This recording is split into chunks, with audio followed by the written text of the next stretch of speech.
everyone, welcome to Itoday Apéro number 8. I'm so excited to have everyone here. We have an amazing crowd today. Guys, you can say hi to the camera, please. Woohoo! This is great. So, the guest we have, his name is Michael Margolis. He joined Google Venture in 2010, so 12 years ago, as their very first UX researcher. He has been leading the team there and working on countless of projects of user research. So he worked with startups including Slack, Flatiron Health, Blue Bottle Coffee, Nest, Lime, Uber.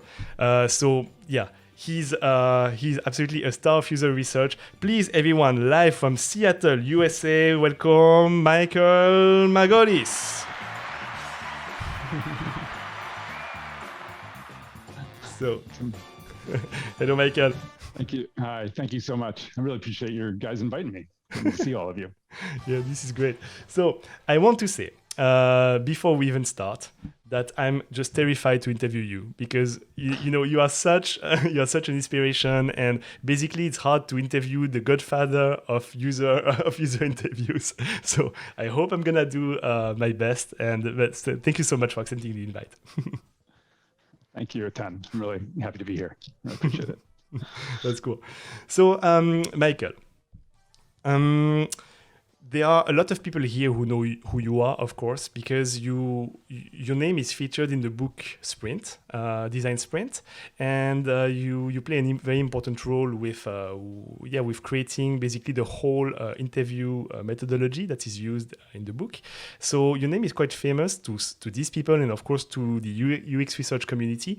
But for all the people who are a bit less nerdy and like everyone else, could you maybe introduce yourself in a few words?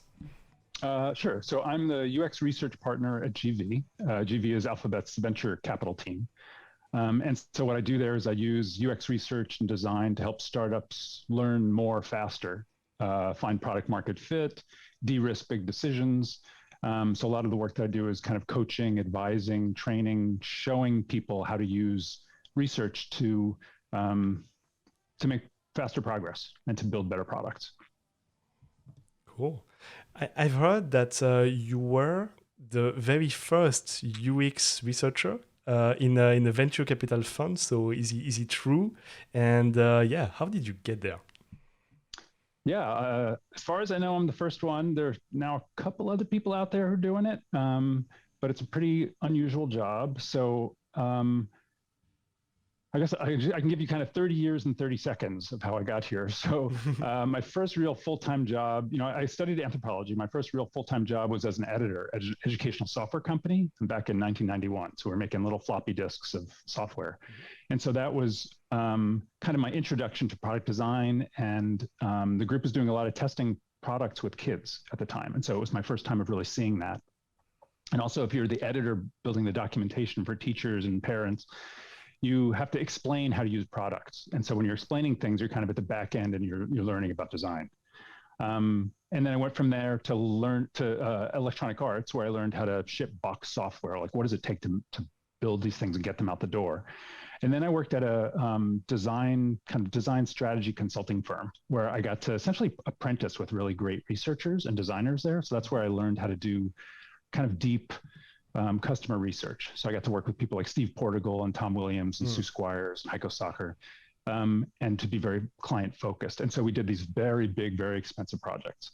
And then I went to Walmart.com, where I had to learn kind of how to take that and adapt that and do it much faster, much cheaper, kind of be much scrappier, right? Walmart is all about everyday low costs. And it was a place where I had to do a lot of it. So I just got a lot of reps, and I was doing a ton of things. So it was a ton of practice. It's also where I met Vanessa Cho, who's my partner in crime at GV, a design partner there. And so then I went from there to Google, where I learned just a ton. So I worked with this amazing UX team. So that was in 2006. So it was a smallish team compared to what it is now, but just learned a ton, because at Walmart, I was essentially the solo researcher. And then when I got to GV, it was really about startups, about speed, like how do I continue to make this faster? How do I hone this for startups to be higher impact and dealing with a really huge variety of different kinds of companies across across domains. And so it's a lot of teaching, coaching, advising, and as I said, showing people how to do this. And it started because Braden Kowitz was the first designer at a venture capital firm. I had worked closely with him at Gmail team. And he had gone over, and 6 months later, he's like, I need a researcher. Can you help me with some of this stuff? Yeah. And so we just started doing it. This is great. This is great. And how did you? So you told me it's 12 years you are at GV, right? Now you are leading the UX research team. So how did your role evolve over the years? I think the way it's evolved along with our portfolio, which has changed, and it's evolved because we've just gotten better at kind of optimizing how we do this work. As an example, I spent a lot of time developing programs to teach people how to do research. How do I do interviews? How do you plan all this? And I'd have these giant workshops and things. And what I found was that didn't seem very effective. And so what I learned was the best way to teach people how to do this was to show them, kind of more just in time. So when you have a project, let's do it together, or I'll do it with you, or I'll do it for you, and you'll see how I do it. Because when I was doing these big workshops, I would train people how to do it and go through as a 1-day, 2-day workshop. And then a month, 6 months later, they would say, oh, well, I have a project. Like, how do I do this thing? Yeah. Like, I haven't done any of the research and I don't know how to do it. And so it just didn't seem that effective. And so we just got more in the habit of doing it with them. So I spend a lot of time optimizing the work I do in a way that it's transparent. So they can see me going through the recruiting process, and we're doing that together. We're defining who is your bullseye customer, and we go through that together. And it's why a lot of the things that some of you have probably seen that I've written, a lot of it was for that. I'm like, okay, here are the recipes. Yeah. This is how we do it. So when you need it, I'm there, and we can kind of do it together and expose the team to it. And they see it, and we go through it, and they kind of have that wonderful aha moment when we do those studies. And they're like, oh, I see. Now I see what you're talking about. Now I see the power of this when we have these conversations and we do the research this way with our customers. So it's a lot. That's really changed quite a bit. And so we've done hundreds and hundreds of studies with, hands-on with our companies. And yeah, and by the way, you shared a lot. That's true. Like of all your recipes, like we can find them on Medium. We're gonna add the link in the chat. And really, thank you for that. I really have to say that everything I know about user research and all the practice, I got it from you just watching the videos. So I think it was really generous of you to just create all that documentation, because yeah, you can check the links. Basically, there is the whole GV guide on Medium, and it's like, I don't know how many pages of content, but that's absolutely amazing. Everything is there. This is great. So when I was basically a few days ago, I announced that you were coming on this show, and John Zeratsky reached out. So he was our last guest on the show, and so John is the co-author of the book Sprint, right? And he wrote me this. He wrote, I quote him: Michael keeps a pretty low profile, but he was instrumental to the design sprint process and had a huge impact on how we do research. Before we started working with him, it was unheard of to plan and run a user research study in just 4 days. So wow. so yeah, what's the story? Well, it's kind of him. I don't know about low profile. I was kind of hoping this was going to lead to a Netflix special or something. That would be cool. I think the way that it evolved, to me, it seemed like a somewhat of a natural step from what we had been doing. So I had been working with Braden. I'd been working Braden Kowitz and Jake Knapp at Google on Gmail and some of the very early things that eventually turned into Google Hangouts. So we had ways of working already where, right, we were conducting studies, figuring out new designs, iterating, kind of planning and doing that thing. We saw some of the side effects of planning a research study, right? You schedule that, and all of a sudden a remarkable amount of work gets done by a team when they know, oh crap, we have a study coming up and people are going to come in, like we need to generate these designs. And so there was a lot of that work that we had been doing for years, and saw the effects of that. And then, as I said, a lot of my tendency is to try to make things faster. And I think that one of the big things that happened was getting to GV, I had a lot more freedom to recruit. So when I worked within Google, there's a really remarkable internal infrastructure team that provides a lot of the recruiting. And for good reasons, there's a lot of policies and a lot of rules and a lot of ways that happens. And it's for good reason, as I said, but it's slower, right? Because you can't just do it on your own. And so when I was at GV, I had a little more freedom to just go do it. And so when I was able to take control of that, I could accelerate it pretty dramatically. So originally starting out just recruiting with like Craigslist and finding my own people and writing very careful screeners and those kinds of things. And so that helped me see like, oh, I can really shorten it. To me, that was always the thing that was kind of the limiting factor of how quickly we can get this organized, is how fast can I recruit? And now, as you guys know, there's what's changed is there are a ton of these services, right? So I can use things like user interviews, and they can help me find groups of people really, really quickly. And so that shortens that lag time pretty dramatically. And then to be able to do all the interviews in one day, it was kind of what's the max number that I can actually survive in terms of doing like what do I have the stamina to get through in a day? And what seems to work, right? As you guys have seen, you do 3 or 4 interviews and you're like, oh, we're kind of sort of seeing some of the patterns. And after you do 5, that basically the whole team is like, oh my God, don't make me sit through any of this. We're hearing the same thing over and over. Let's just let us go fix it and build it and do the next thing. Been there. And so being able to compress those things allowed us to fit it into that 5th day. And as the research nerd, to me, like everything requires research. Like, of course, if you're designing it, you don't know if it's working until you kind of ground it in that feedback. So that's kind of for the first day. But a lot of times we're doing the research before the sprint also. So there's a lot of work that's happening to kind of inform that first day and leading up to it. So it kind of often bookends some of the other work. This is great. And all of this, basically, I guess it's what you call the research sprint, right? So we're going to talk about that. But was it pre-existing the design sprint? It's things that you were already doing and basically they just took it and it became part of the methodology? Or is it something that, was created pretty much at the same time? I think it's kind of like a adaptation of things or optimization of things that we were kind of doing before. And then we learned over time. So there are ways that we started doing it, and then it kind of got better and smarter as we did it. So an example of things that evolved over time were the technique that we use for the watch party. So this very organized, structured way to have a team taking notes, debriefing, and then by the end of the day, knowing kind of what are the big takeaways. So we experimented with that. A lot of these things we tried stuff, and some things were like, oh, that didn't work great, or like, why didn't that work so well? And we were doing enough reps of it that we kind of tweak and adjust.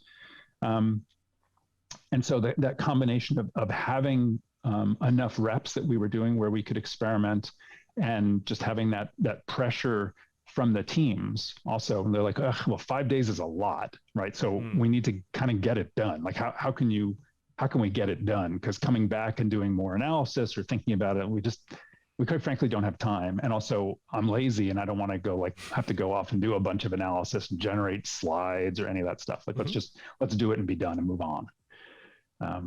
And so I think it was really an evolution of things that we were doing. I had been doing research before we did design sprints, but it fit into that, Jake and Braden and Jay-Z and Daniel, like we fitted into that structure. It worked really well. This is great. So I would like you to tell us about the research sprint, because what's super interesting is that when you run, for example, a design sprint, in the background, there is a research sprint that's going on. And it's something that you can use as a standalone. You can totally run the research sprint at different times of the project. So could you lead us through the whole research sprint and tell us exactly what it is? Yeah, kind of what it looks like. Yeah, we do a lot of it independently of design sprints. So I have one that I'm doing tomorrow. I'm doing a bunch of interviews tomorrow. So kind of the basic steps of it it starts out with defining the goals and the key research questions very clearly with the team. And this is kind of a critical part of it is basically thinking about like, well, what do you need to learn actually, and pressing here. And so a lot of the underlying approach that I have to these things, it's about the importance of being very specific speed is one part, but being very specific helps me be very efficient. So from the start, if I can help a team figure out like, what do we actually need to learn here? And then from there, if we know that, then we can kind of, we go through a process where we're defining who are the bullseye customers that you need to talk to. And so maybe what I'll do is describe this as, there's kind of this idea of kind of start at the end. And so maybe I'll talk about it in that context. So if the first step is I figure out, okay, so what do we want to learn? What are the goals? Kind of what's the outcome that we want to have as a result of this? And we all agree on that. And like, okay, the insights that we want to have, for example, let's say, I'll talk through an example. I was working on a project that was helping a company develop a health plan essentially for people with serious mental illness. And so the idea there is if we can help those people engage and take care of their basic healthcare needs along the way, we can keep them out of the ER. So things that are maybe chronic issues, somebody has diabetes, if you can keep them engaged in healthcare, it won't flare up and they don't end up in the ER and have a lot of problems overall. So there, the fundamental question is, well, how do we find and engage people with serious mental illness in their healthcare, right? That's a hard problem. And we got to like the crux of it, like that's really what it is, find and engage. Okay, so now I know what we want to do. That's very specific. So then the next question I have to think about is like, okay, well, how am I going to answer that? Like what's the technique for gathering the data I'm going to need? Is that like a survey or interviews or what's going to happen here? And so for that case, what I want are very actionable insights and lessons that people have learned about engaging that population. How do people engage patients with serious mental illness? And then also, how do we get some reactions to the startup's offering, right? If we have some concepts and things, how are we going to? So that's what I know. Okay, now I know what I want to learn. So who can give us that kind of information? In terms of the how, right? That's going to have to be through one-on-one interviews, right? I'm going to have to do some discovery interviews and some concept evaluation with these prototypes of what the plan looks like. But who am I going to talk to there? So there it was like, okay, well, who has experience in this case to engage with that population, people who have serious mental illness in the community? Like I don't want to probably talk to the patients themselves, because in this case, that's not what I want to talk to somebody who has experience with this and has the tips and lessons. So I want to talk to experienced case managers at community health, mental health clinics.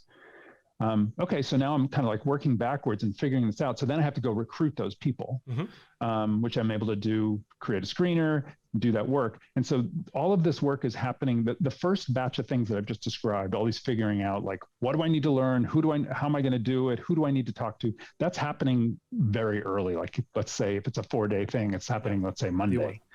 And we're hashing through that. And then that gives me this time to actually do the recruiting. Like, okay, now I know what I need to find. And so I have to draft a screener that's very specific that allows me to identify those people very precisely.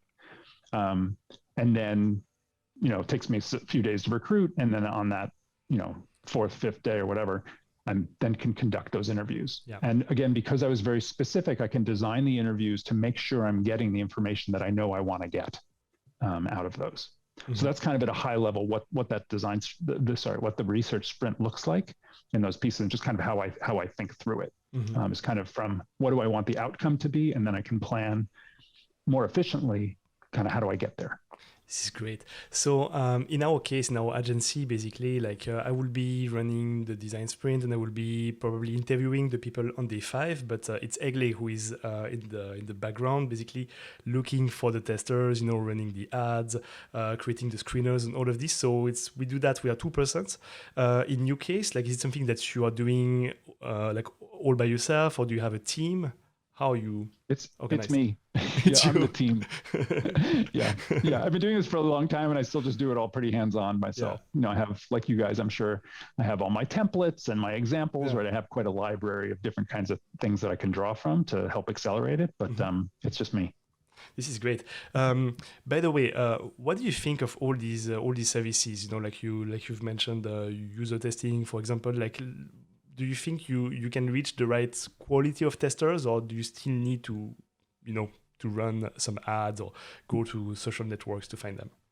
Yeah, so it depends on whom I'm looking for. So I have a huge range of companies that I'm supporting. So there are times when if it's something that's fairly high incidence kind of group of people. I need software engineers. I need busy dads. I need, something like this. Then user interviews is I actually rely on pretty heavily. They have been very good at helping me find things that I thought would be very difficult to find. I had to find people with very particular sets of medical conditions, and they were able to help me find that. And what I'm doing is, again, I'm writing very careful screener questionnaires to help me identify who those people are, and they're able to do that pretty fast. So I use that a ton. So for things that are much more specialized and harder to recruit that way, that you're not going to find that way, I have to rely on some other techniques and other networks. So for example, when we need to talk to ophthalmologists not too long ago, like they're not responding to Facebook ads, right? And they're not responding to that, and they don't care about my Amazon gift card or whatever incentive. Like it's not going to work. And so in those cases, we had to work through other networks that we had or the company's relationships to try to get those people. And so those can be a little harder to pack into one day, the way I like to do this clump of interviews on that Friday. For example, it can be a little harder. So we do it as much as we can, but some of those people are just harder to reach. Yeah, this is great. But I do rely quite heavily on those services, user interviews, Respondent sometimes. Yeah.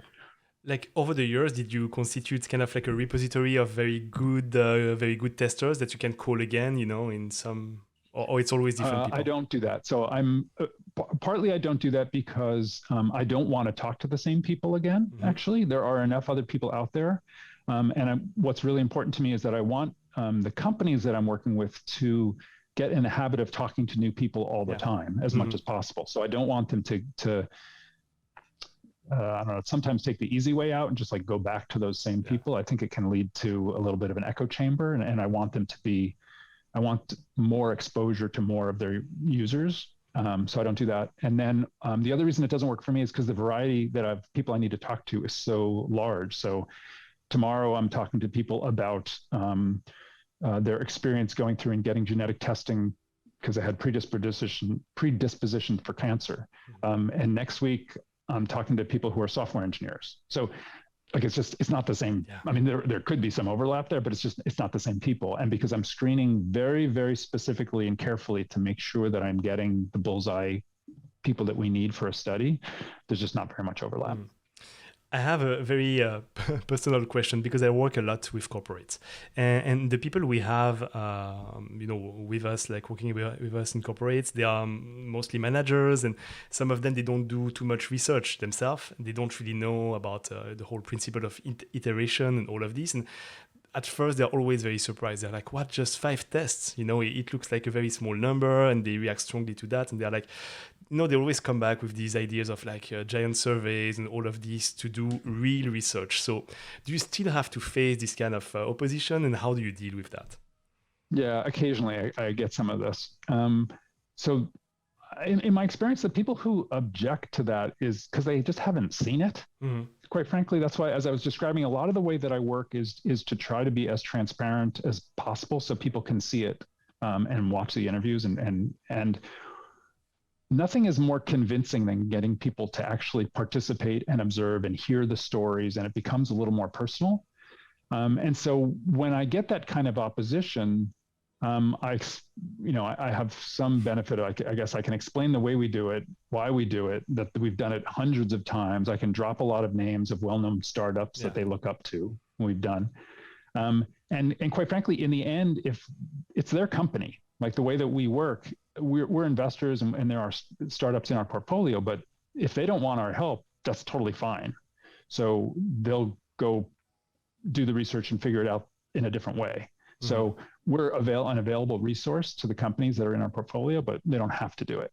But if we can get them to see it, it opens it up. It opens up their eyes in a very different way. Because very often people feel like, oh, we're already listening to our customers. We have feedback from customer support, and our salespeople are already talking to them, and we have a lot of input.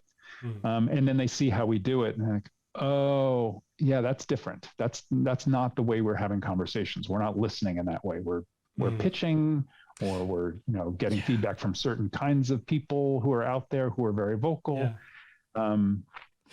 This is so important. Maybe can you talk a bit about the difference between pitching an idea and really like listening to the customer during the user test. It's so important. Yeah. This comes up a lot when we're, 'cause as I said, I'm training and coaching people to do this. So often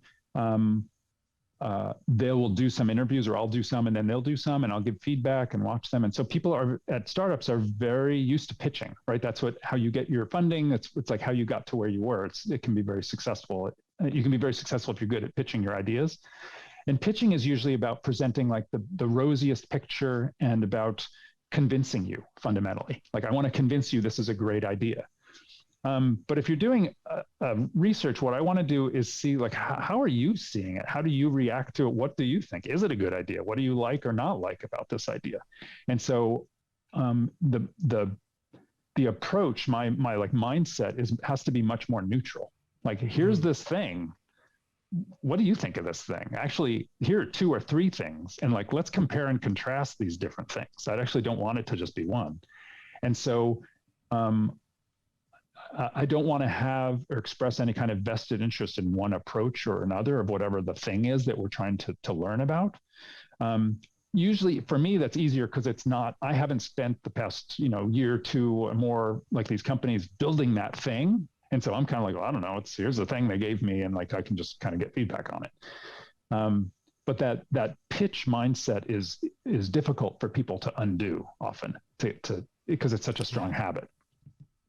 Yeah, that's why as I said, having multiple prototypes, you guys know this, right? If you have 2, 3, 4 different things that you're comparing, it takes a lot of the pressure off of that.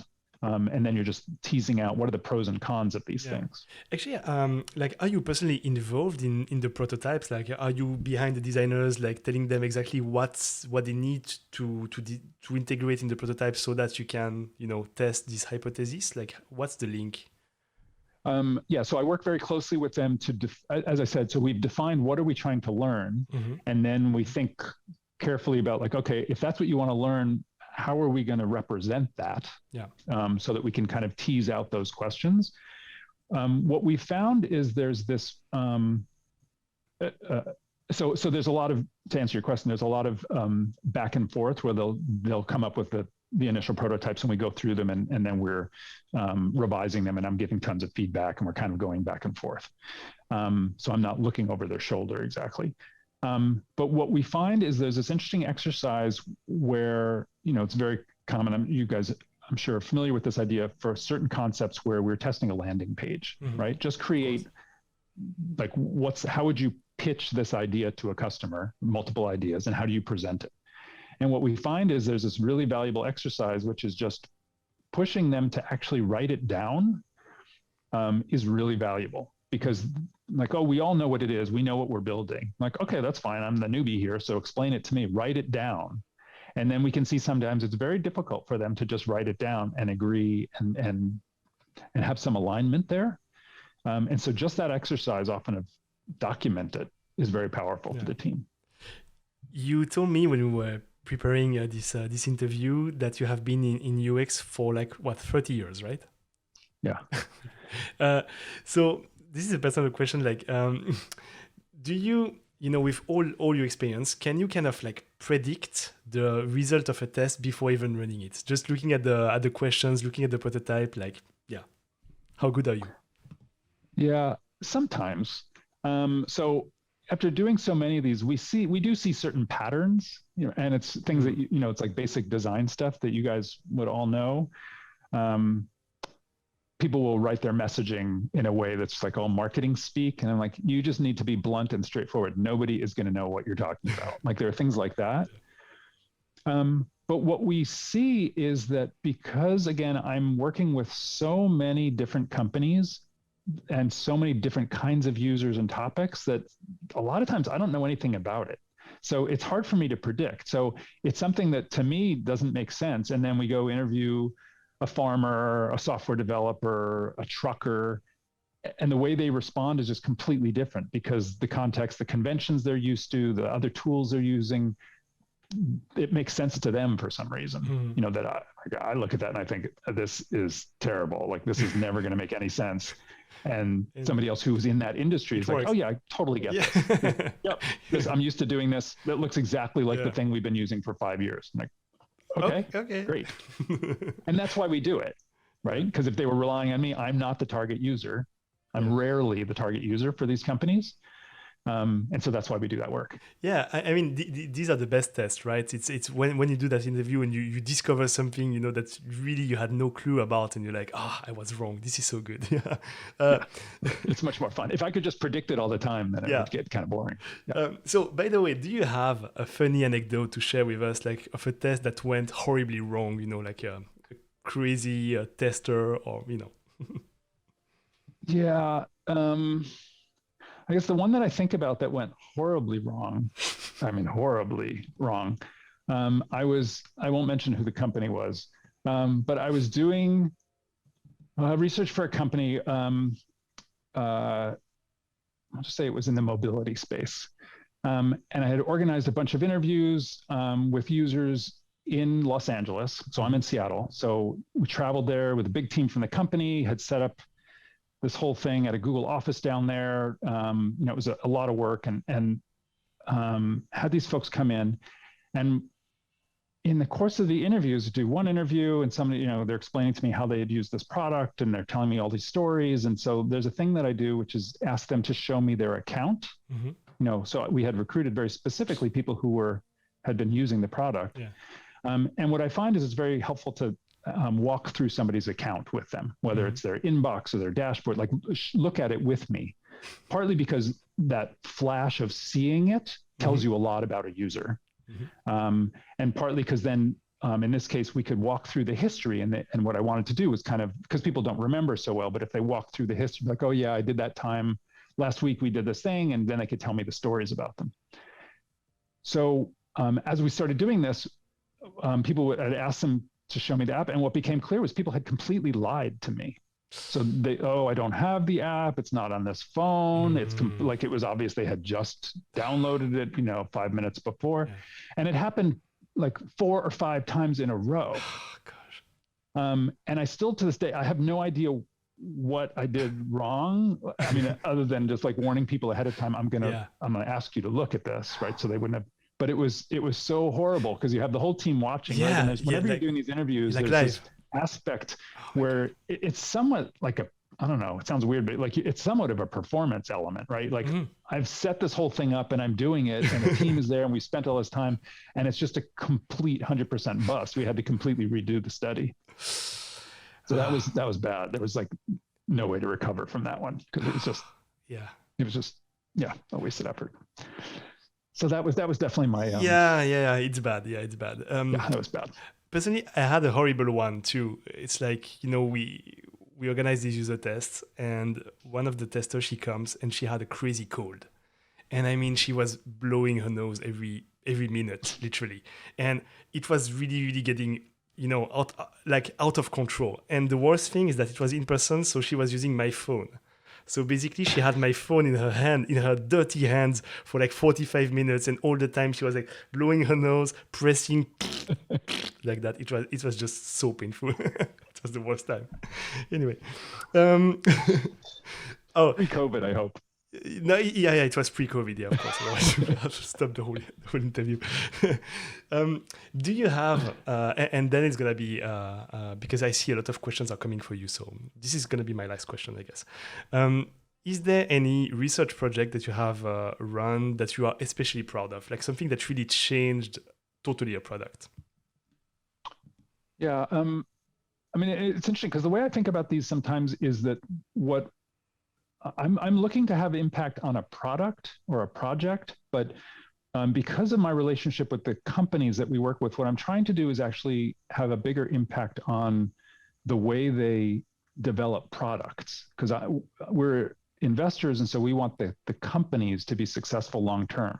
So for me, each project is kind of a way to demonstrate, like, oh, look at the power of user research. If you were to adopt this and hire people and do more of this, you will be successful. So that's when I think about things being successful, is when I see people like hiring researchers later. That said, I think a personal favorite research project, especially these days, thinking about doing in-person research, is very appealing. And I think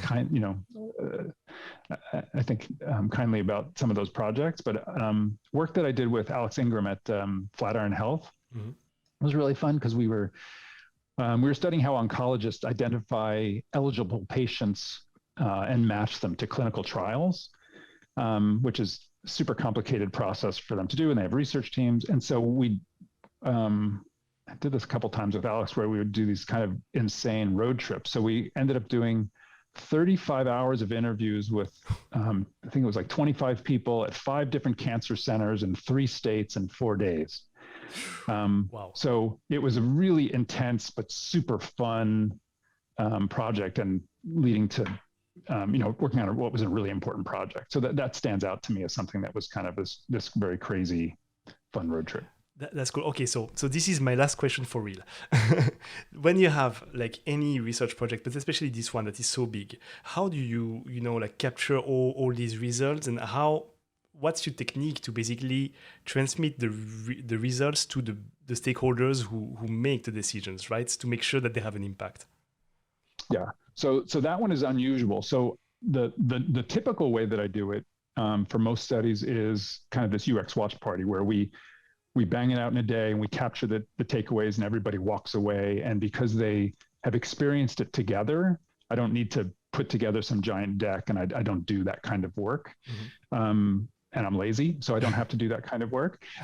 So for something that's big like this, this was preceding a design sprint that we did. And so what I needed to do was document the process. So what we were fundamentally trying to detail out was, what is the process that people are doing, and who's involved, what are the questions, what are the challenges and pain points along the way of identifying these kinds of patients. And so I had to put together a very detailed description of those processes, so that then when we walked in, and a slide deck, so that we walked in on Monday to do the design sprint for this, I could present to the rest of the team who not everybody had participated and joined me on this, kind of what did this look like, so then when we started the design sprint, everybody was kind of loaded up and understood what this process was. So in that case, it was a slide deck that was my kind of presenting all of that to everybody about what does this look like, and Daniel Burke had helped me make these giant posters out of my documentation about the process. So it was kind of this set of steps, and who's the actor, and what were they trying to do, and what were their goals, and what were their questions, and what were their pain points. And so we had giant posters on the walls for the design sprint. Nice. So, nice. But it's unusual for me to do it that way. Yeah, great. And so you know what? I will stop with my questions because there are a lot of questions coming. I just want to remind the people who will ask the question, we have a nice bottle of wine to win for them. So at the end, you're gonna elect the best question from our audience. So the first question is gonna be Olivier. Olivier, are you ready? Yep. Hello. I present myself. So I'm Olivier. I'm a UX designer from Belgium. So voila. And my question was to rebound about the research phase that you prepare actually. So you mentioned that you do it alone at the moment. How would you do to help to prepare a research phase when you have people who never worked with UX, who discover UX profile in their teams? How would you do to create a research phase? Would you do kind of an exercise, workshop exercise? Any other things? How would you do that? How do you? And you're describing how do I help them help me during that all the recruiting and all of that process? Yes. How would you help them build maybe the protocol to define the research phase, to align them? Because the question that the UX might ask is not always the question that these people might think of. Most of the time, they are not aligned. And so how would you make them understand, I would say, the approach and the way to ask questions, to enter in empathy, etc. With people who, most of the time, in my case in Belgium, never heard about UX and discover kind of the profile in some companies still. Yeah. So what I find is, this is why what I've learned for myself and have been reminded by other people over and over, is the best way to teach people how to do this is to show them. And so I haven't found a better way to do it. I've tried all these different kinds of classes and workshops, and fundamentally I need to just have them play along with me. Like, we're going to do it, and I'm going to go through this whole process with you and ask you a bazillion questions, turn my researcher skills onto the team to help them figure out what do you actually really need? What are you really trying to learn? And so that's a lot of what I do with the early step is essentially interviewing the team and figuring out like, no, what do you really want to know? Because they'll often show up and say, here's what we want to learn. And or here's what we need. And we'll kind of talk through it. And we get to a point, and often Vanessa and I will ask this question, which is kind of like, what's actually keeping you up at night? And they're like, oh, that's this other thing. I'm like, oh, that's interesting. Let's talk about that. Like, okay, what is that issue? Like, can we help you? But then we go through it, and I do the research with them, and just in this very open way, so they see me do it. Because maybe I'm just not a good teacher, but I haven't found another way to get them hooked and to understand it. Yeah.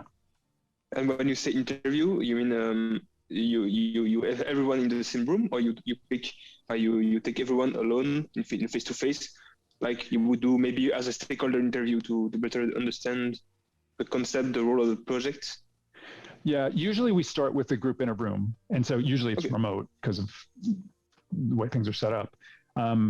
If we sense that there is not alignment, like that there's something not quite in sync on this team, we will then sometimes revert to doing stakeholder interviews to figure out like, wait, what's going on here? Because sometimes there are other things that are not about the research, right? It's about team dynamics, and we realize, because there are a lot of other things that we are assessing when we're working with the team to figure out, is this actually a good time to do this research, right? Because a lot of things that we've also learned is there are times that I could do like the most awesome research study and it's going to have no impact whatsoever. So we try to avoid that. So for example, if we realize, the team is not aligned at all on what the next thing is, like the things that are keeping them up at night are completely different and they're all going in different directions, not a good sign.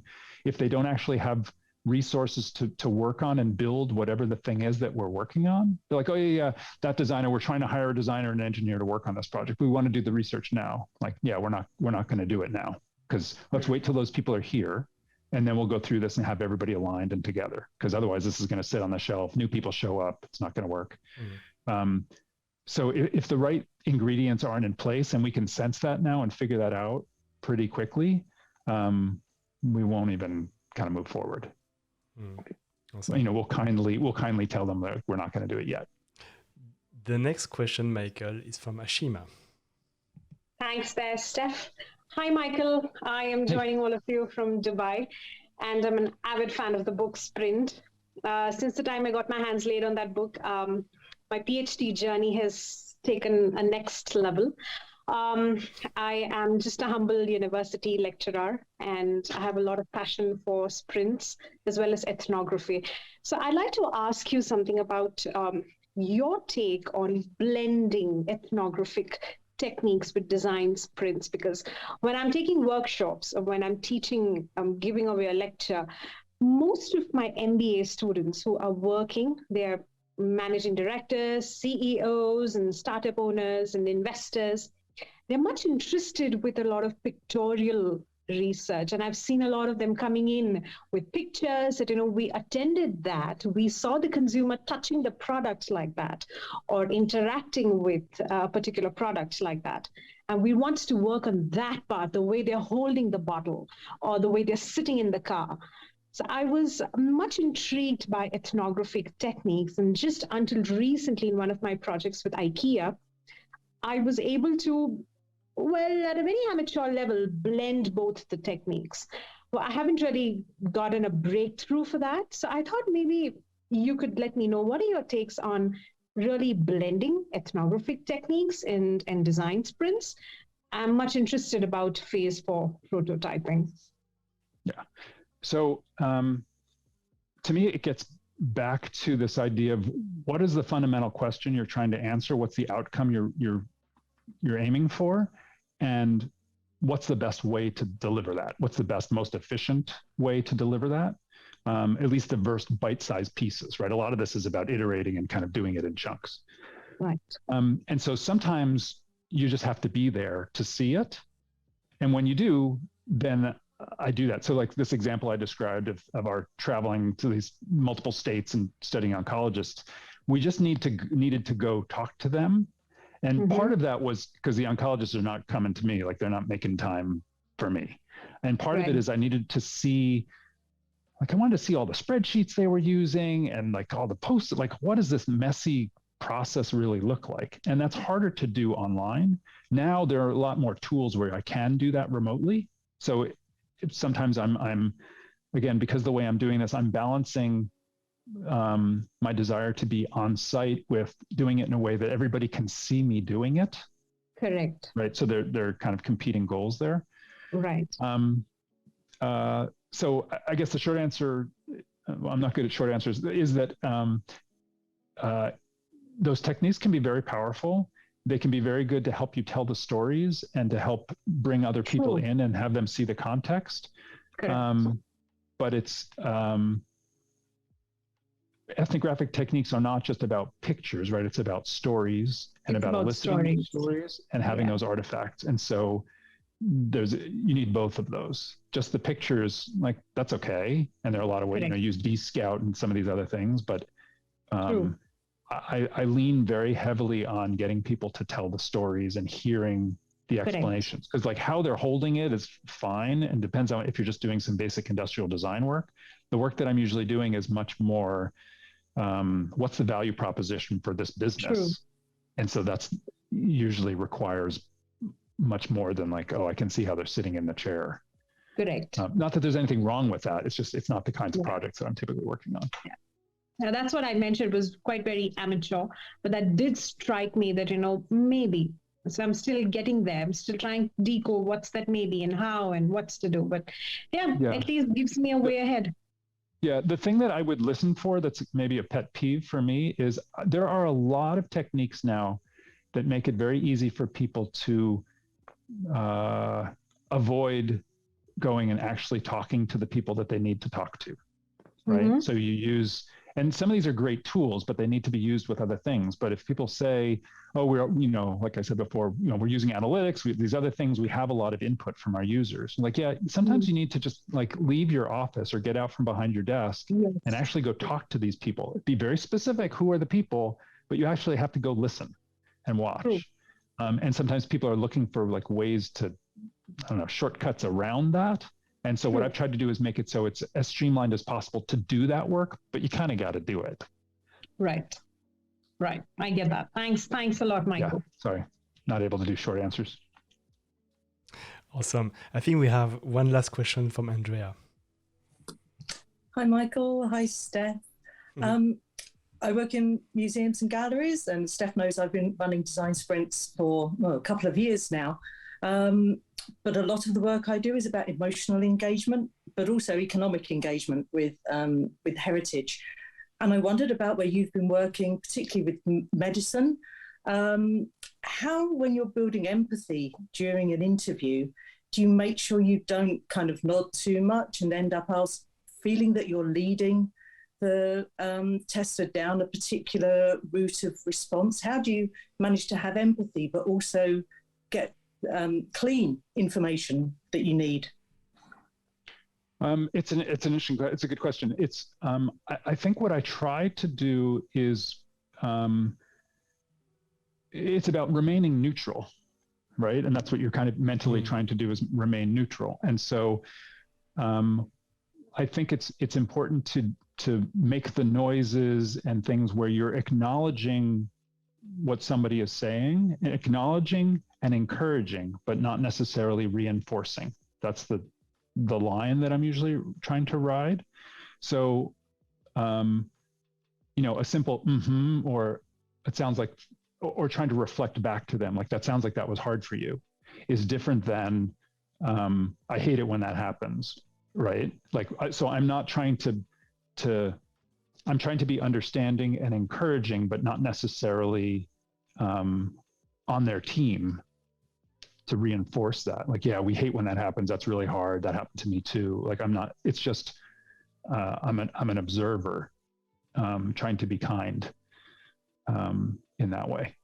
So that's kind of what's in my head, is like, what's a neutral acknowledgement so that the person knows that I've heard them. They want to usually feel heard, and like I'm understanding. So recapping and feeding it back to them. It's like, oh, it sounds like you're feeling this way about that.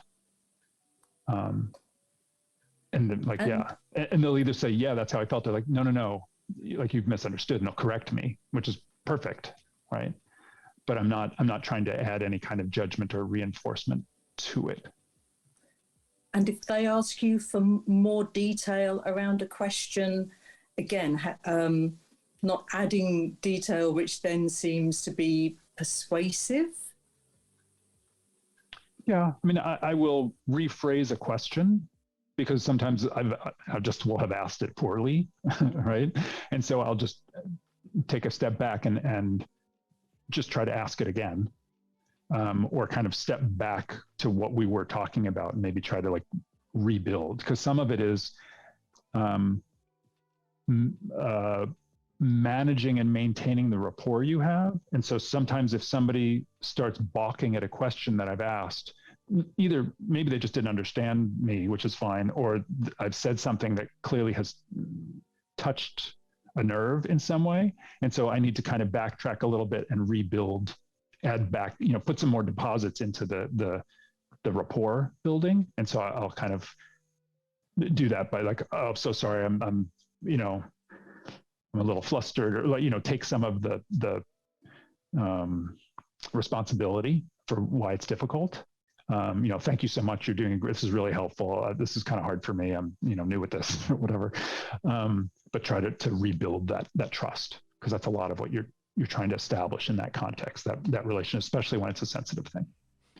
That's great. Thank you. The other thing that I'll say about this, when it's about building empathy. So I've found in the past 2 years, I do it a little less now.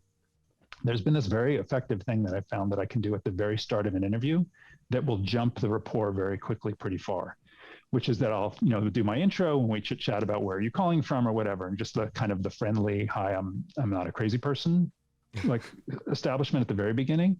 And then I'll explain what I'm doing. And then I'll say, before we jump in, I just want to check in with you, because I know the past, year, 2 years of COVID has been really hard for people. Like, how are you doing? And what I found is it has been, and I'm trying to do it in a genuine way. Like it's not, but it has helped me jump pretty fast with people actually ahead. And because people will tell you, hard things sometimes, often. They're like, oh, well, I mean, this thing happened, and it's like, okay, we're deep into it pretty fast. Mm-hmm. And so just expressing that genuine, but pretty neutral concern about that as a person has helped a lot. This is great. Thank you. Thank you so much, Michael. This is going to be for real my last question. How do you see the future of the future of user research? Wow, that's your last question. Just that. The future of user research. I guess in Michael's fantasy world, the future is that it just gets done more, and it gets done in a better quality more. So what I've seen in the time that I've been doing it, and certainly at GV, let's say in the last 12 years, it has gotten much more common, let's say, among consumer companies. Right, y'all can buy the book and you can do this stuff. And it's more common, more familiar how to do it. Enterprise companies were behind and it wasn't so common as much, people who were building those kinds of tools. But those things have become more consumerized. Slack is a great example, right? Where design becomes very important in these big enterprise kind of products. And so they are doing more of this kind of work. They're incorporating more of these techniques. The place where we still see that we as a team have disproportionate impact is on healthcare projects, where we work with brilliant people solving very, very hard problems in the US healthcare system. And they're not used to these techniques as much. And so we can just have huge impact there in a way that we used to on some of these other kinds of companies, where people are like, oh yeah, we kind of know how to do some of that stuff. So what I'm hoping is that continues and it just becomes more and more common, and the quality of it is more and more prevalent for some of these other much harder kinds of problems that we all have to deal with. Great. Michael, it was absolutely amazing having you on the show and hearing you answer all these questions. So, hey, everyone, I would like you really to give a huge round of applause for Michael Margolis, please.